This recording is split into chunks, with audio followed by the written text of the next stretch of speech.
जय भोलेनाथ। भोले महादेवों के देव महादेव, करुणा सागर के भक्त पल भगवान शिव और जगत जननी माँ पार्वती, आज के इस पावन सोमवार व्रत के अवसर पर हम सभी भक्तों के आपके श्री चरणों में नमन करते हैं।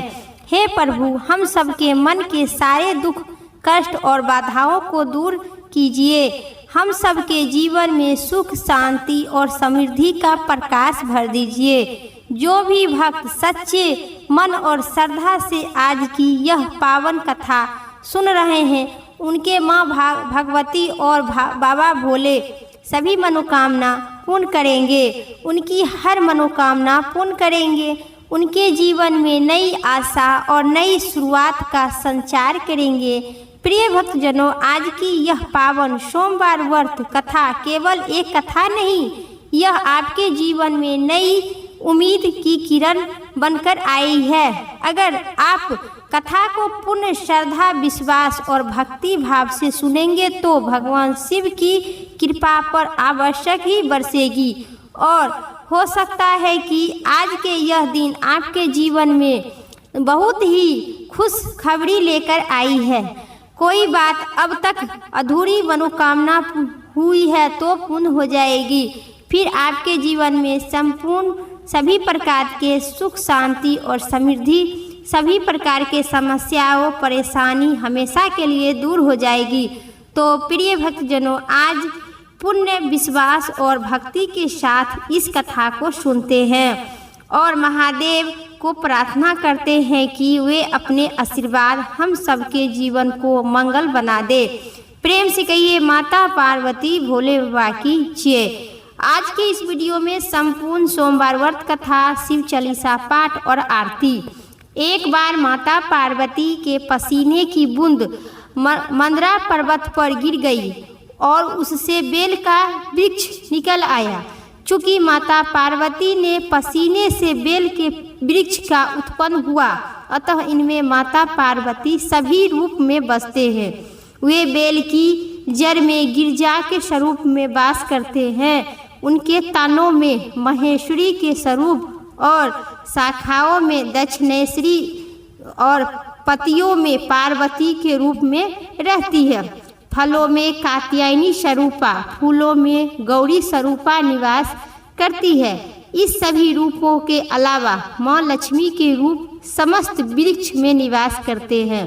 बेल वृक्ष माता पार्वती का प्रतिवध होने के कारण इनके भगवान शिव पर चढ़ाए जाते हैं, क्योंकि भगवान शिव पर बेलपत्र चढ़ाने से वे प्रसन्न होते हैं और भक्तों की सभी मनोकामना पूर्ण करते हैं। जो व्यक्ति किसी भी तीर्थ स्थल पर नहीं जा सकता है, अगर यह आज के दिन माता मास के सोमवार के बेल वृक्ष के पेड़ मूल्य भाग को पूजा करके उनके जल से अर्पित करते हैं महादेव पर, तो उनकी सभी तीर्थ दर्शन का पुण्य प्राप्त मिलती है। प्रेम से कहिए भोले बाबा और माता पार्वती की जय। अब सुनिए पौराणिक कथा, सोमवार व्रत की पौराणिक कथा।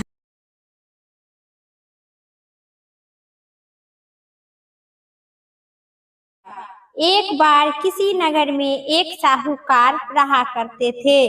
उनके घर में धन की कोई कमी नहीं था और केवल उनका एक ही दुख था कि उनकी कोई संतान नहीं थी। वह दिन रात यही चिंता करता रहता था। वह पुत्र पाने की कामना से प्रत्येक सोमवार को शिव जी का व्रत और पूजन किया करता था तथा संध्या काल में शिव मंदिर में जाकर भगवान शिव जी के सामने दीपक जलाया करता था। उनके इस भक्ति भाव को देखकर एक दिन माता पार्वती जी ने भगवान भोले शिव से कहे, हे प्रभु, यह साहूकार आपका अत्यधिक भक्त है और सतदेव आपका व्रत पूजन श्रद्धा पूर्वक करता है। आपको उनकी मनोकामना पूर्ण करनी चाहिए। माता पार्वती की बात सुनकर शिव जी कहे, हे पार्वती, यह संसार कर्म क्षेत्र है। जिस प्रकार किसान खेत में जैसा बीज बोता है, उसी प्रकार वैसा फल काटता है। उसी प्रकार इस संसार में हर व्यक्ति अपने कर्म के अनुसार फल भोगता है। तब माता पार्वती ने अत्यधिक आग्रह के साथ कहे, प्रभु, यह साहूकार आपका अत्यधिक भक्त है और यदि इसे कोई दुख है तो वह दुख आपको आवश्यक दूर करनी चाहिए। आप ही सतदेव अपने भक्तों पर दयालु रहकर उनके दुख को दूर करते हैं। यदि आप ऐसा नहीं करेंगे तो मनुष्य आपकी सेवा क्यों और व्रत क्यों करेगा। माता पार्वती की ऐसा आग्रह देखकर भगवान शिव ने कहे, हे पार्वती, इस साहूकार के कोई पुत्र नहीं है। इसी चिंता में यह दुखी रहा करता है। इसके भाग में पुत्र न होने पर भी इसे मैं पुत्र की प्राप्ति का वर देता हूँ, पर इस पुत्र की आयु केवल 12 वर्ष का ही होगी। इसके पश्चात यह बालक मृत्यु प्राप्त हो जाएगा। इसके लिए इससे अधिक मैं और कुछ नहीं कर सकती हूँ। यह सारा वार्तालाप साहूकार सुन रहा था।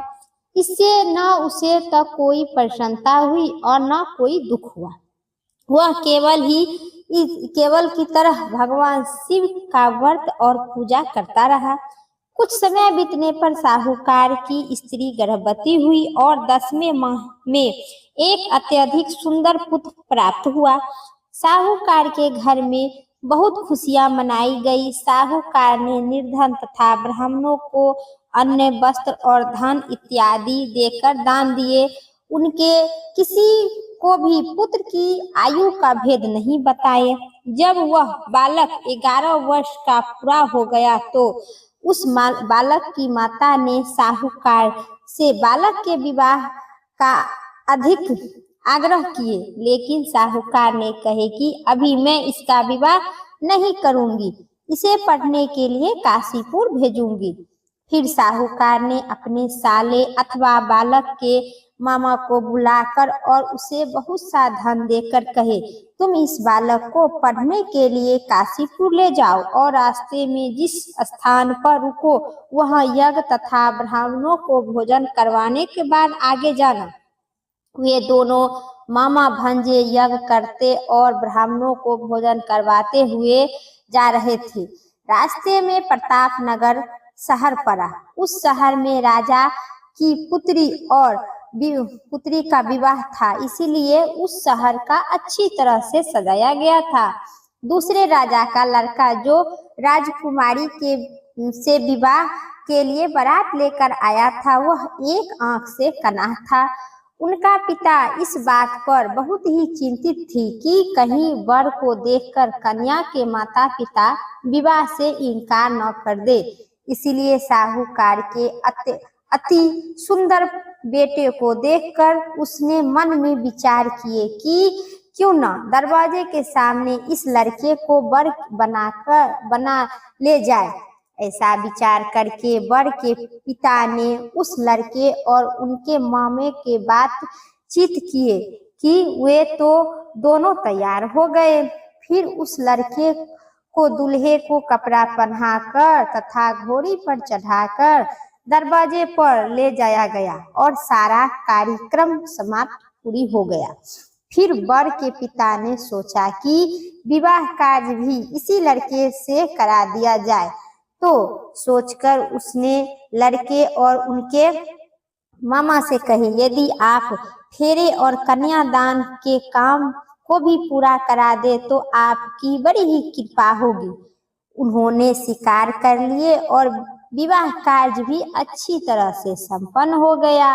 परंतु जाते समय लड़के ने राजकुमारी की चुंदरी के पल्ले पर लिख दिया कि तुम्हारा विवाह तो मेरे साथ हुआ है, लेकिन जिस राजकुमार के साथ तुम्हें भेजा जाएगा वह एक आंख से कन्हा है। मैं काशीपुर पढ़ने जा रही हूँ। लड़के के जाने के बाद उस राजकुमारी ने जब अपनी चुंदरी पर ऐसा लिखा हुआ पाया तो उन्होंने राजकुमार के साथ जाने से इनकार कर दी और कही कि मेरा पति नहीं है, मेरा इसके साथ विवाह नहीं हुआ, मेरा पति तो काशीपुर पढ़ने गए हैं। राजकुमारी के माता पिता ने अपने पुत्री को विदा नहीं किए और बारात खाली हाथ लौट गए। उधर साहूकार का लड़का और उनका मामा काशीपुर पहुंच गए। वहां जाकर उन्होंने यज्ञ करना और लड़के को पढ़ाना शुरू कर दिए। जब लड़के की आयु आयु 12 वर्ष की हो गई तो उनकी मृत्यु का दिन सामने आ गया। लड़के ने मामा को इस बारे में कुछ भी नहीं पता था। उस दिन उन्होंने यज्ञ का आयोजन किए हुए थे कि लड़के ने अपने मामा से कहा, मामा जी आज मेरी तबीयत कुछ ठीक नहीं लग रहे हैं। मामा ने कहा, अंदर जाकर लेट जाओ। लड़का अंदर जाकर लेट गया और थोड़ी ही देर में उनको प्राण निकल गया। यज्ञ के बीच जब उनके मामा ने आकर देखा कि मृत अवस्था में पड़ा था तो उन्हें बहुत दुख हुआ। उन्होंने यज्ञ का कार्य अधूरा रह जाने के डर से किसी से कुछ भी नहीं कहे और संयम रखा। फिर यज्ञ का कार्य समाप्त कर ब्राह्मणों को चले जाने के बाद उन्होंने रोना पीटना आरंभ कर दिए। संयोग से उसी समय शिव और माता पार्वती उधर से जा रहे थे। जब उन्होंने जोर जोर से रोते की आवाज सुनी तो माता पार्वती ने भगवान शंकर से कहे, प्रभु कोई दुखिया तो रो रहा है, उसे कष्ट को दूर कर देना चाहिए। जब शिव पार्वती ने उनके सामने जाकर देखा तो एक लड़का मृत अवस्था में पड़ा था। जब पार्वती बोली, प्रभु यह तो ज्वालापुर की साहूकार का लड़का है जो आपके वरदान से उत्पन्न हुआ था। शिवजी बोले, हाँ पार्वती, इसकी आयु इतनी ही थी, आयु पूरी हो जाने के कारण यह मर गया है। तब माता पार्वती ने कहे, हे प्रभु इस बालक को आयु बढ़ा दीजिए, नहीं तो इसके माता पिता तड़प तड़प कर मर जाएंगे। माता पार्वती के बार बार आग्रह करने पर भगवान शिव ने उनको जीवन दान दिए और शिव जी की कृपा से वो लड़का ओम नमः शिवाय कहते हुए उठकर बैठ गया। भगवान शिव और माता पार्वती फिर कैलाश पर्वत पर चले गए। तब वह लड़का और उनका मामा उसी प्रकार यज्ञ करते तथा ब्राह्मणों को भोजन करवाते हुए अपने घर की ओर चल दिए। प्रतापनगर पहुंचकर और वहां पर आकर उन्होंने यज्ञ आरंभ किए। तब वहां से राजकुमार उधर से गुजर रहे थे।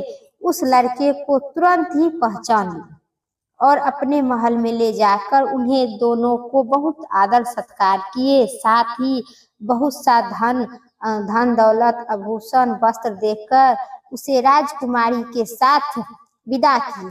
जब वे अपने शहर के निकट पहुंचा तो मामा ने कहा कि मैं पहले तुम्हारे घर जाकर सूचना दे आता हूँ। तब उस लड़के के मामा ने घर पहुंचा तो साहूकार और उनकी पत्नी घर के छत पर बैठे थे और उन्होंने प्रण रखा था कि यदि हमारा पुत्र सकुशल लौट आया तो हम नीचे आएंगे, नहीं तो छत से कूदकर अपने प्राण त्याग देंगे। इतना ही में उस लड़के के मामा ने आकर बताया कि आपकी पुत्र सकुशल वापस आ रहा है, तो उनका विश्वास नहीं हुआ। तब कहा कि शपथ पूर्वक कहते हैं कि आपका पुत्र अपनी स्त्री के साथ आया है। तो सेठ अपनी पत्नी और सगर संबंधित के साथ नगर द्वार पर आकर आनंद के साथ उनका स्वागत करके उसे अपने घर ले गए। वे बड़े ही प्रसन्नता के साथ रहने लगे। इसी प्रकार जो व्यक्ति सोमवार का व्रत करके भगवान शंकर तथा माता पार्वती की पूजा करता है अथवा इस कथा को पढ़ता है अथवा सुनता है, उनके सारे दुख दूर होते हैं और उनकी समस्त मनोकामना पूर्ण होती है। प्रेम से कहिए माता पार्वती भोले बाबा की जय। श्री गणेश गिरिजा सुमन मंगल मूल सुजन, कहत अयोध्या दास तुम देव अभय वरदान। जय गिरिजापति दीन दयाला, सदा करत संतन प्रतिपाला। भाल चंद्रमा से होनी के, कंडल कुंडल नाग फंसी के। अंग गोर शिव गंगा बाहे, मुंड माल तन छाल लगाए। वस्त्र खाल बघम्बर शोभे, छवि को देख नाग मन मोहे। मैना मातू की हबे दुलारी, वाम अंग शोभे छवि न्यारी, कर त्रिशूल सेहत छवि भारी, करत सदा शत्रु छनकारी, नंदी गणेश शोभे तह कैसे, कार्तिक श्याम और गजाऊ, या छवि को कही जात न काऊ, देवन जब की जय पुकारा, तब ही दुख प्रभु आप निवारा, किया उपद्रव तारिका भारी, देवन सब मिली तुम ही जुहारी, तुरंत साधना आप पठाओ, लभना मेष मह मार गिराओ, आप जलंधर असुर संहारे, सूर्या तुम्हारी विद्युत संसारा, त्रिपुरासुर सन युद्ध मचाई, सबकी कृपा कर लीन बचाई, किया तपस्वी भगीरथ भारी, पूर्व परीक्षा तासु पुरारी, दानी मह तुम मम सम कहो नहीं, सेवक स्तुति करत सदा ही, वेद नाम महिमा तब गाई, अकत आनंदी भेद नहीं पाई, प्रगट उदित मंथन के ज्वाला, जरत सुसारी भय विशाला, किन्हा दया करी सहाई, नीलकंठ सब तब नाम कहाई, पूजन रामचंद्र जब किन्हा, जीत के लंका विभीषण दिन्हा, सहस कमल में सो रहे धारी, किन्नी परीक्षा तहु पुरारी, एक कमल प्रभु राखब जोही, कमल नयन पूजब चह सोई, कठिन भक्ति देखू प्रभु शंकर, भय प्रसन्न दियो इच्छावर, जय जय जय अनंत अविनाशी, करत कृपा सब घटवासी, दुष्ट संकट नित मोहि सतावे, भम रहे मोहि चैन नहीं आवे, त्राहि त्राहि में नाथ पुकारो, यही अवसर मोहि अन्य उबारो, लो त्रिशूल शत्रु को मारो, संकट से मोहि अन्य उबारो, माता पिता भाता सब होई, संकट में पूछत नहीं कोई, स्वामी एक है आस तुम्हारी, आए हरहु मम संकट भारी, धन निर्धन को देत सदा ही, जो कोई जांचे सो फल पाही, स्तुति के ही विधि करे तुम्हारी, क्षम हूँ नाथ अब चुकू हमारी, शंकर हो संकट के नाशक, मंगल कारण विघ्न विनाशक, योगी यति मुनि ध्यान लगावे, नारद सारद नारद शीस नवावे, नमो नमो जय नमः शिवाय, सुर ब्रह्मा दिख पार न पाए, जो यह पाठ करे मन लाई, तो पर होई शंभु सहाय, ऋषि कोई जो अधिकारी, पाठ करे सो पवनहारी, पुत्रहीन करे इच्छा जो ही, निश्चय शिव प्रसाद तही होई, पंडित त्रोदशी को लावे, ध्यान पूर्वक होम करावे, त्रोदशी व्रत करे हमेशा, ताके तन नहीं रहे कलेसा,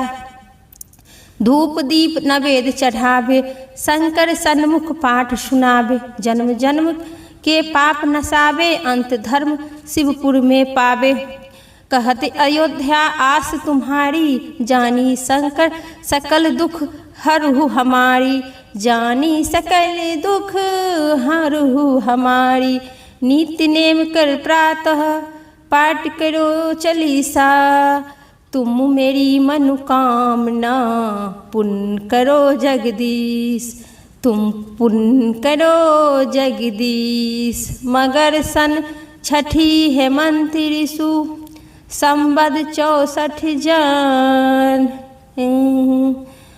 स्तुति चालीसा शिविहि, पुण्य किन कल्याण, पुण्य किन कल्याण, प्रेम से कहिए भोले बाबा और माता पार्वती की जय, दुख हर कष्ट हर सभी मनोकामना पूर्ण कर, प्रेम से कहिए श्री माता पार्वती और भोले बाबा की जय। अब सुनिए आरती।